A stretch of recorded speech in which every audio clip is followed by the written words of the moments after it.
प्रिय छात्रों नमस्कार। क्लास 10th में आपका स्वागत है। हम बात करने वाले मैथमेटिक्स मॉडल सेट नंबर 1, प्रश्न नंबर 1 से। चलिए प्रश्न नंबर 1 देख लीजिए। प्रश्न नंबर 1 कह रहा है 2, 10 और 20 के लौसा और मौसा का अनुपात क्या होगा। 2, 10 और 20 का निकालना है लौसा, यानी हम क्या करेंगे, सबके पहले एलसीएम निकाल लेंगे।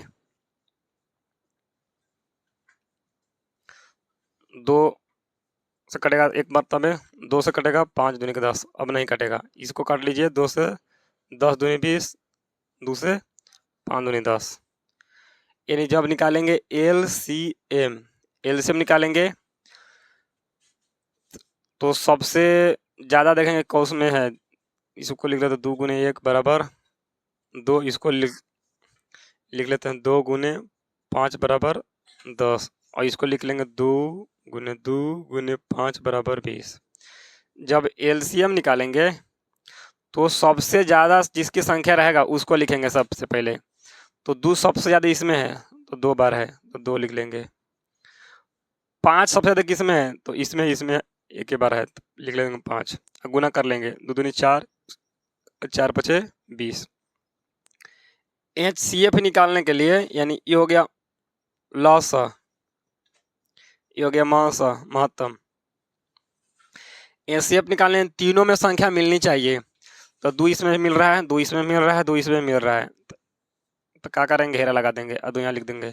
और देखेंगे कोई संख्या जो मिल रहा है तीनों में, 5 इसमें है, इसमें नहीं है तो नहीं लिखाएगा, तीनों मिलना चाहिए। तो सिर्फ 2 मिला तो एचसीएफ हो गया 2। आगे पूछ रहा है लौसा और मौसा का अनुपात है, यानी लौसा बटे मौसा का अनुपात। लौसा कितना निकला है 20 बटे मौसा निकला है 2। काटेंगे 10 दूनी के 20, ऊपर 10 बचा, नीचे कुछ ना था 1, 10 अनुपात 1 आंसर हो जाएगा। ऑप्शन नंबर 20 सही हो जाएगा। प्रश्न नंबर 2 कह रहा है कि रूट कौन सी संख्या है। रूट 3 कौन सी संख्या है। तो जो रूट में संख्या रहेगा वो तो अपरिमेय संख्या। रूट 3 जो है अपरिमेय है। अगर रूट में रहेगा तो अपरिमेय, अगर रूट के बाहर निकल जाएगा तो परिमेय। जैसे रूट 4 तो रूट में से निकल जाएगा तो इसका वर्गमूल हो जाएगा 2, तो 2 हो जाएगा परिमेय। जो रूट के अंदर रहेगा, रूट के बाहर नहीं निकलेगा, वो जगह अपरिमेय। अगर रूट के अंदर से बाहर निकल जाएगा वो जगह परिमेय। तो कह रहा है रूट 3 कौन सी संख्या, तो हो जाएगा अपरिमेय। ऑप्शन सी सही हो जाएगा। 3 कह रहा है केंद्रीय प्रवृत्ति का सबसे उपयुक्त माप क्या है। सबसे उपयुक्त यानी आसान हो जाएगा। और 4 प्रश्न नंबर 4 कह रहा है बहुलक का फॉर्मूला क्या होता है। बहुलक का फॉर्मूला होता है 3 माध्यक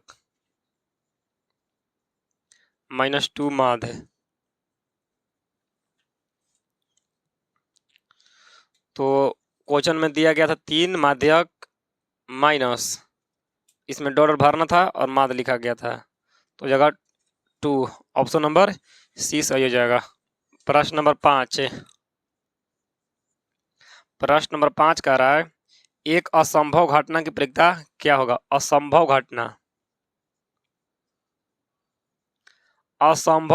का मतलब कोई घटना घटा है नहीं हो, तो असंभव घटना का मान होता है 0। असंभव यानी घटना नहीं घटा है। ऑप्शन ए सही हो जाएगा। प्रश्न नंबर 6 कह रहा है कि कौन बहुपद नहीं है। बहुपद नहीं है, तो बहुपद नहीं होगा। 4 के मान रूट में रहेगा, बहुपद नहीं होगा। 4 का घात भिन्न में होगा, ये बहुपद नहीं होगा। 4 का घात बट्टा में होगा, नहीं होगा। 4 के घात पावर में माइनस में होगा, बहुपद नहीं होगा। तो ऑप्शन नंबर -7 ये बहुपद है। आगे कह रहा है कि y² प्लस रूट 2, देखिए रूट में नहीं है, 4 का घात जो रूट में रहना चाहिए, और 4 रूट में रहना चाहिए, लेकिन 4 का घात रूट में नहीं रहना चाहिए, ये भी बहुपद है। अगर रूट में रहता है इसे तो नहीं होता 4 के घात। इसी में देखिए 3 root x plus 2x plus 7, देखिए 4 के घात रूट में आ गया है। जब 4 के घात रूट में आ जाएगा तो बहुपद नहीं है, ऑप्शन सी सही हो जाएगा। प्रश्न नंबर 7, प्रश्न नंबर 7 कह रहा है कि ई कोई घटना हो तब पीई प्लस पीई नॉट का मान क्या होगा। पीई प्लस पीई नॉट यानी परिक्ता होने अपरिक्ता न होने की घटना का मान होता है 1। ऑप्शन नंबर बी पर सही हो जाएगा। प्रश्न नंबर 8 है, कौन रेखीय बहुपद व्यंजक है। बहुपद व्यंजक,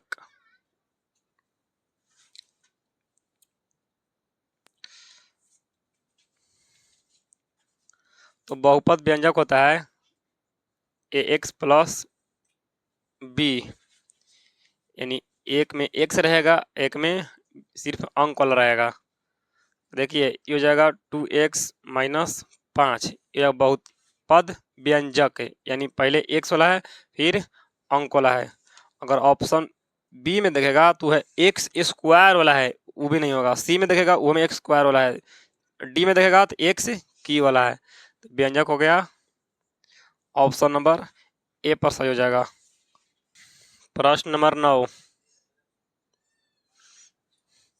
प्रश्न नंबर 9 जो कह रहा है के किस मान के लिए समीकरण निकाय 4x प्लस के वाई बराबर 6, 4x प्लस के वाई बराबर 6 और दिया 2x माइनस 4y बराबर 3 के अनगिनत हल होंगे। तो सबसे पहले हम समीकरण को सही करेंगे, 4x प्लस के वाई प्लस में इधर आएगा तो माइनस में 6 बराबर 0, इसको 2x माइनस 4y प्लस इधर माइनस में 3, यहाँ हो जाएगा a1 बराबर 4, b1 बराबर k, c1 बराबर माइनस 6, यहाँ देखिए a2 बराबर हो जाएगा 2, b2 बराबर माइनस 4, c2 बराबर माइनस 3। क्वेश्चन कह रहा है कि अनगिनत हल,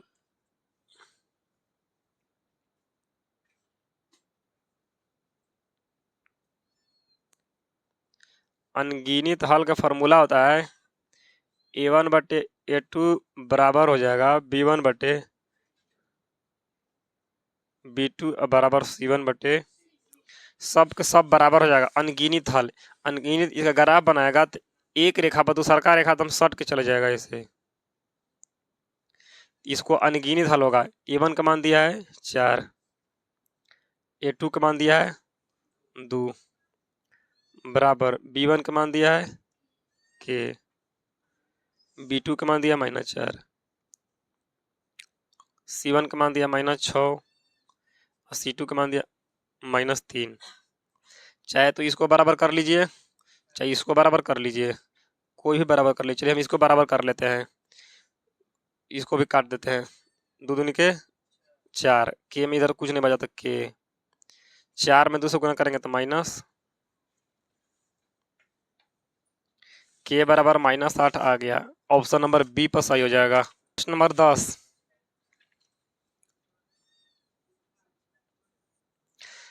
प्रश्न नंबर 10 दिया गया है 2 3 0 3 2 6 का बहुलक निकालना है।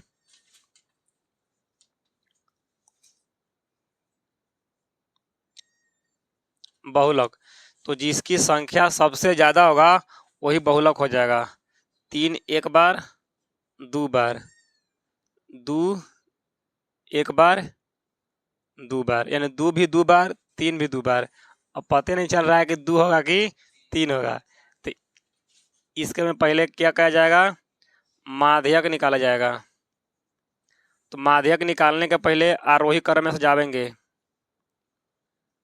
आरोही क्रम बोले तो बढ़ते क्रम, तो सबसे छोटा हो जाएगा 0, फिर हो जाएगा 2 2 3 3, फिर 6। अब माध्यक जो सब बीच में होगा वही कहलाएगा माध्यक। 2 इधर से ले लेंगे, 2 इधर से लेंगे, बच गया 2 और 3। तो 2 और 3 के जोड़ के 2 से भाग दे देंगे, 2 गया था, 3 2 5 बटे 2। माध्यक निकल गया 5 बटे 2 बोले तो 2.5, 2.2 2.5। आगे निकालेंगे माध्य। माध्य कहता कि आंकड़ों का योग बटे आंकड़ों की संख्या। आंकड़ों का जोड़ लीजिए, 2 3 0 3 2 6 बटे संख्या 1 2 3 4 5 6। इस 6 में तो 6 नहीं, जोड़िए 3 2 5 5 10 10 और 16 16 बटे 6। इसको काटेगा तो काट लीजिए, दिया होगा 8, इसका दिया होगा। माध्य निकला 8 बटे 3। हमको निकालना है बहुलक, निकाल रहा है माध्य माध्यिका, बहुत दिक्कत हो जाएगा फिर। बहुलक निकालिए, चलिए बहुलक निकालते हैं। बहुलक बराबर फॉर्मूला 3 माध्यक -2 माध्य, 3 गुने माध्यक। माध्यक निकला है 5 बटे 2 -2 गुने माध्य निकला है 8 बटे 3। कटेगा तो नहीं, तो 5 3 15 बटे 2 -8 दूनी 16 बटे 3। एलसीएम हम ले लेते हैं, 3 2 के लग गुतम होगा 6, 3 बार में 15 3 45 -3 दूनी 6 2 बार में 16 दूनी के 32। 5 में से 2 गया 3, ये बचेगा 4 में से 3 गया 1 बटे 6। 6 में देंगे 13 में देंगे 6 से भाग, 6 दूनी के 12 बचेगा 1 दशमलव तो हो जाएगा 10। 6 में कम 6, 2 बचेगा, 2 मरतबे हो जाएगा तो 1 बचेगा, तो 4 बचेगा, 6 6 36। कटते अभी नहीं कटेगा, अभी हो जाएगा। ऑप्शन नंबर बी पर लॉक कर दिया जाए महाशय जी। प्रश्न नंबर 11। प्रश्न नंबर 11 कह रहा है, एक पासे को उछालने पर आभास संख्या होने की प्रक्रिया क्या होगा। एक पासा है, पासा बोले तो लीडो की गोटी जो होता है, पासा में कुल अंक जो होता है, कुल अंक ऐसे होता है 1 2 3 4 5 6, यानी पासे पर कुल 1 से लेकर 6 तक अंक लिखे होते हैं। अब बोल रहा है आभास संख्या होने की प्रक्रिया। आभास संख्या,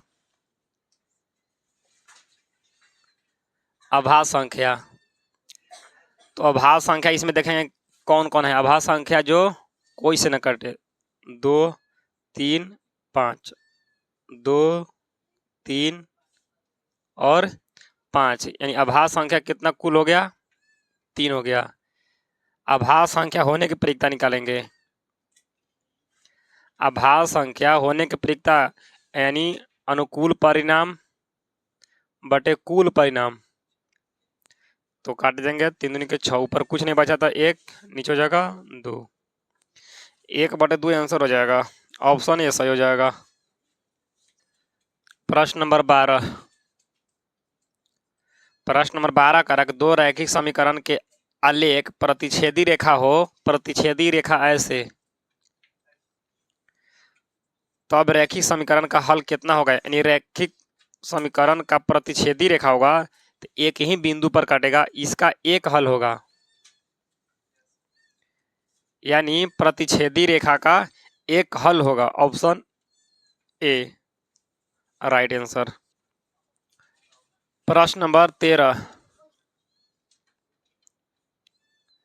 प्रश्न नंबर 13 का रहा है समानांतर श्रेणी 2 7 12 डॉट डॉट डॉट का 10वां पद, 10वां पद ज्ञात कीजिए। तो इसमें दिया गया है ए बराबर 2, डी बोलते हैं सार्वंतर, दूसरा पद में से पहला पद हटा देंगे, 7 में से 2 घटावेंगे तो निकलेगा 5। तो डी बराबर, इसको बोलते हैं सार्वंतर। 10वां पद निकालना है। 10वां पद का फार्मूला होता है ए प्लस 9d। ए के मान हो जाएगा 2, 9 दोनों सट्टर रहेगा तो गुना में रहेगा, गुने। डी के मान दिया है 5, 2 प्लस 9 पचे 45, 45 और 2 47। Option A 47। प्रश्न नंबर 14।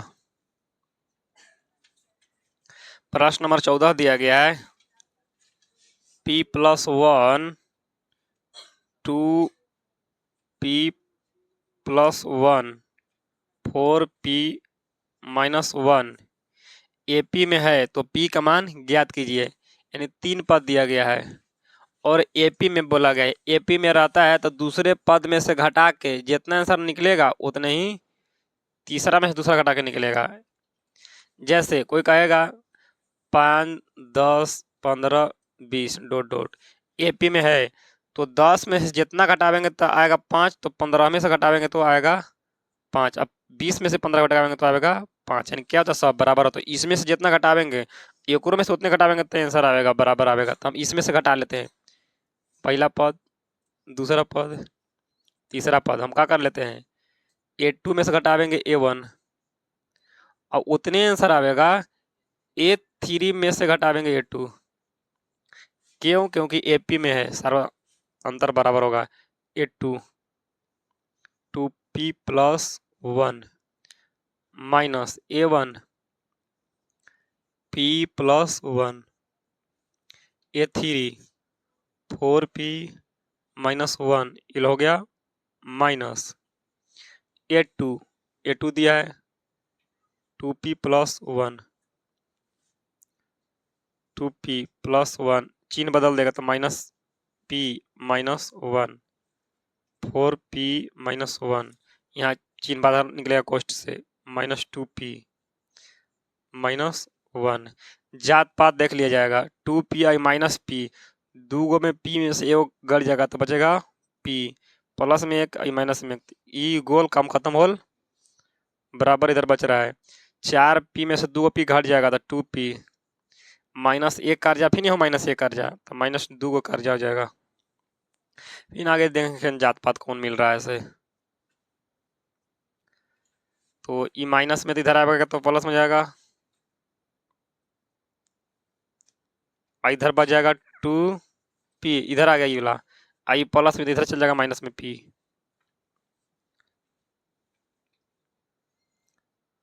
दो p में से एगो p घट जाएगा तो बचेगा p। अब कह रहा था कि p के मान कितना होगा, तो p के मान 2 होगा। वो कितना होगा? Option number B right. प्रश्न नंबर 15।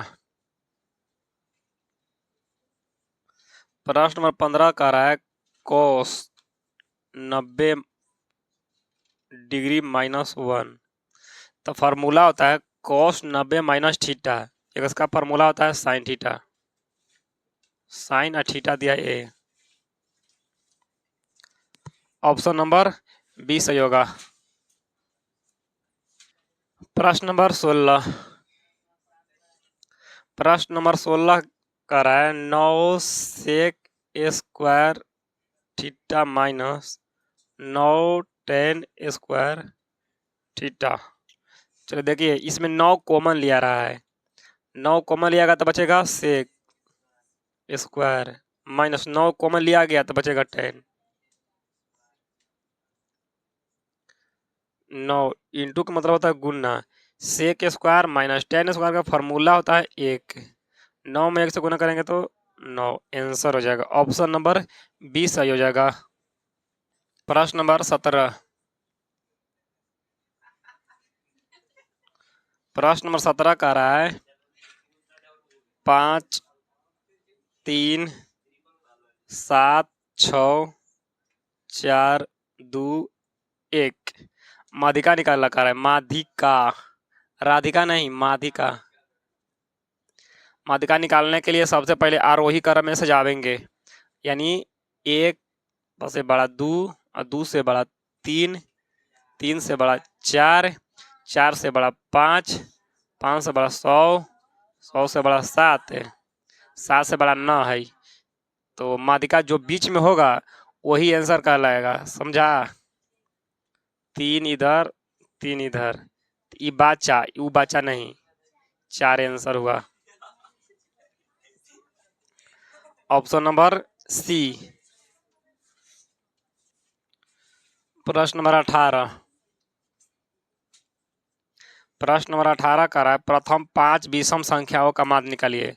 प्रथम 5 विषम संख्या, प्रथम 5 विषम संख्या। तो विषम संख्या 1 से शुरू होगा, 3, 5, 7, 9, 5 को बोल रहा था, 1 2 3 4 5।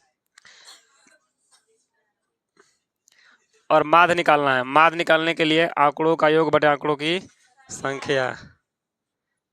1 + 3 + 5 + 7 + 9 बटे 1 2 3 4 5। 10 10 20 और 5 25 बटे 5, 5 25।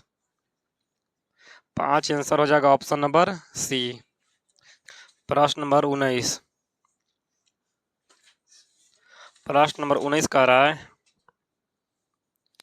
x² + 7x + 10 के शून्यक अल्फा और बीटा हो तो अल्फा इंटू बीटा का मान क्या होगा। अल्फा इंटू बीटा का मान ज्ञात करना है। तो ए के मान हो जाएगा 1, बी के मान हो जाएगा 7, सी के मान हो जाएगा 10। अल्फा इंटू बीटा मतलब शून्यांकों का गुणनफल का फॉर्मूला होता है सी बटे ए। सी के मान 10, एक के मान 1, 10 में 1 से भाग देंगे तो 10 आंसर। ऑप्शन नंबर ए सही होगा। प्रश्न नंबर 20।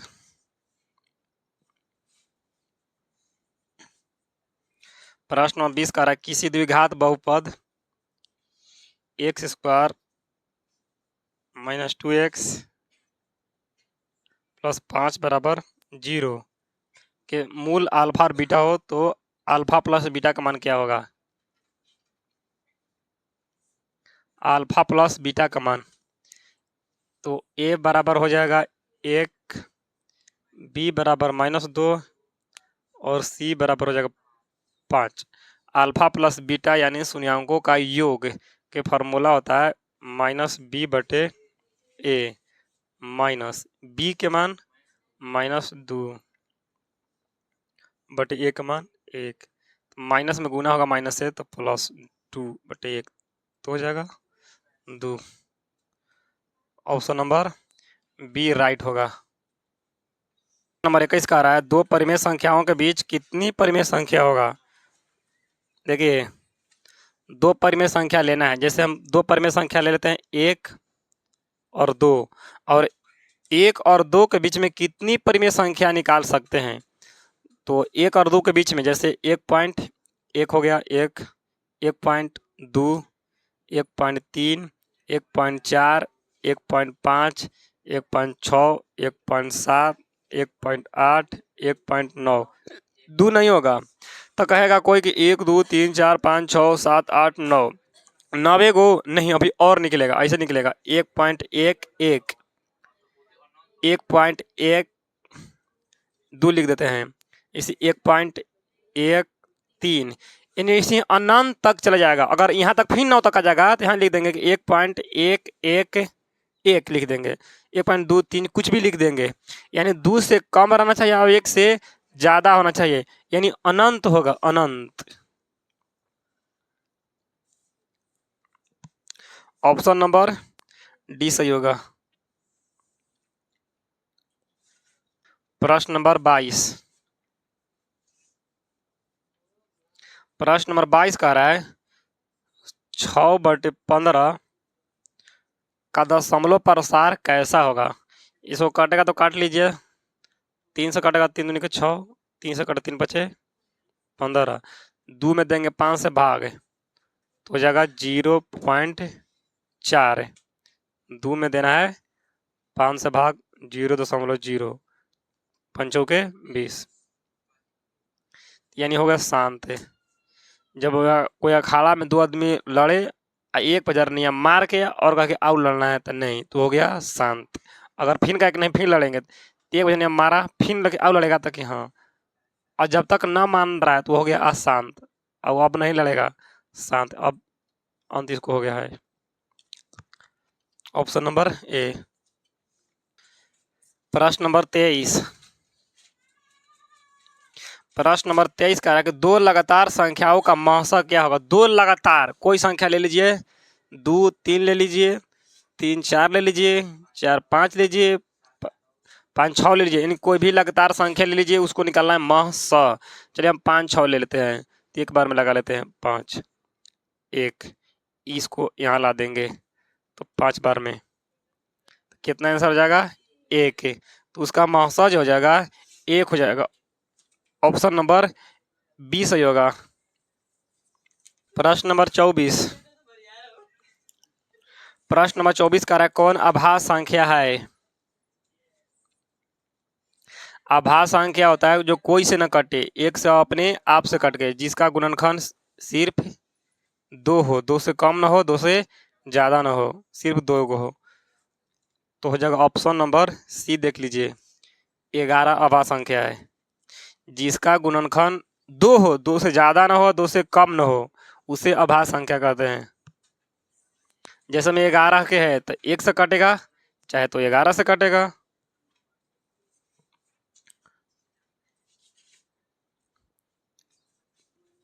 प्रश्न नंबर 25,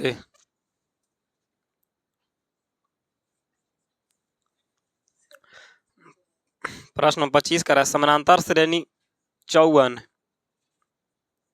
51 48 45 डॉट डॉट डॉट का 10वां पद ज्ञात करना है। ए बराबर यानी प्रथम पद हो गया 54, सारवंतर डी बराबर 51 में से 54 घट जाएगा, तो 54 में से घटेगा 51 तो 3, बड़ा के चिन्ह ही दोनों में से है माइनस के, तो माइनस चिन्ह लगेगा। 10वां पद, 10वां पद का फॉर्मूला होता है ए प्लस 9d, ए के मान 54, जितना रहेगा उतना ही कम कर देना है, 9 सटा रहेगा तो गुना में, डी के मान -3, 54 प्लस माइनस माइनस, 9 पचे 45, 9 तिया 27, 14 में 7 गया 7, यानी 54 में 27 गया 27, 27 दूनी के 54। ऑप्शन नंबर ए सही हो जाएगा।